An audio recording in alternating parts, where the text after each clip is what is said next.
That's the engine driving every decision. That I might win more. I want to win more. I want to win more. Literally, that I might win as many as possible.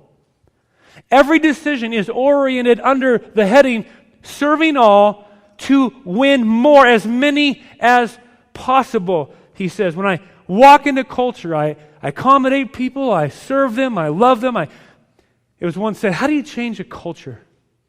Legislation? Strong-arming? You change a culture by telling a different story, of which we have in full. Everyone you know is living out a broken story with a false God at the center of it that they're worshiping, looking to for satisfaction, for wealth, for happiness, for identity.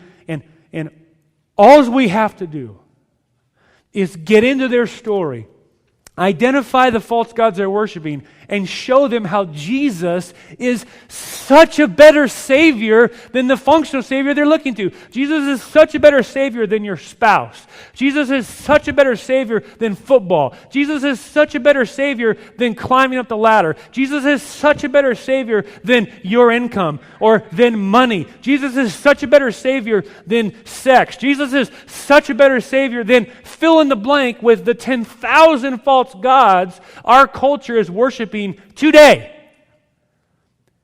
Jesus is better than all of them. You have the best news in the town. Does anyone know about it? Are we skilled in applying it to those we're around? Are we skilled with gospel ears to hear people's story? And when you grow in that skill, it's like all you can hear. I'm going to make a really rash analogy off the top of my head, so elders, forgive me. You can fire me this week if you want. But I went to the movie, The Superman, or The Steel, Man of, whatever. Help me.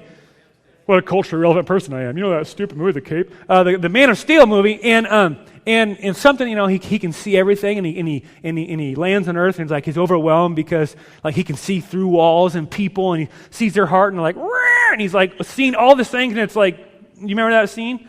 Anybody even watch that movie? Am I totally culturally relevant right now? I thought I was pretty relevant with that. Anyways, it's that's how it is with the gospel. You should have those kind of eyes. Everywhere you look, you see gospel need. You see false worship.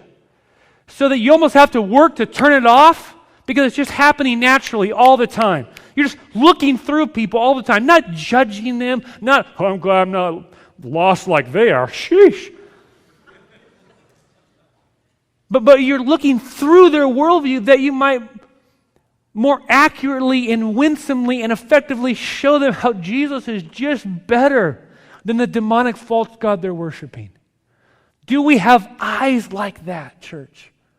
Are we skilled in, Adam is a wizard at this.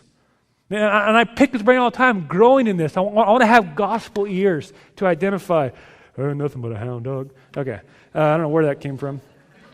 Gospel ears to identify. This thing's obnoxious. Gospel ears to identify the many false gods our people worship. You hear Paul's heart here. I go to the Jews that I might win them. I go to the Gentiles that I might win them. I go to the Greeks that I might win them. I go to those under the law that I might win them. Go to those under the law I might win them. I go to the weak so that I might win them. Every social sphere I can see, I'm trying to penetrate that subculture in such a way as not to be obnoxious and obtuse or weird or out of step, but to move in, hear their story, and complete it with a better God. And Paul's saying, I don't want to win as many as is convenient for me.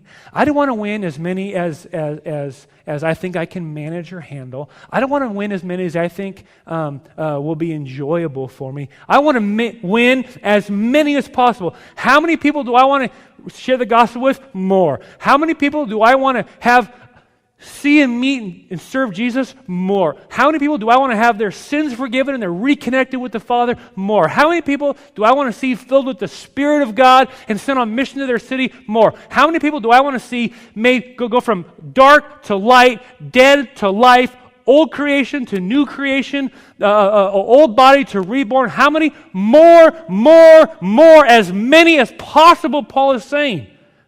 He is not satisfied with the current statistic.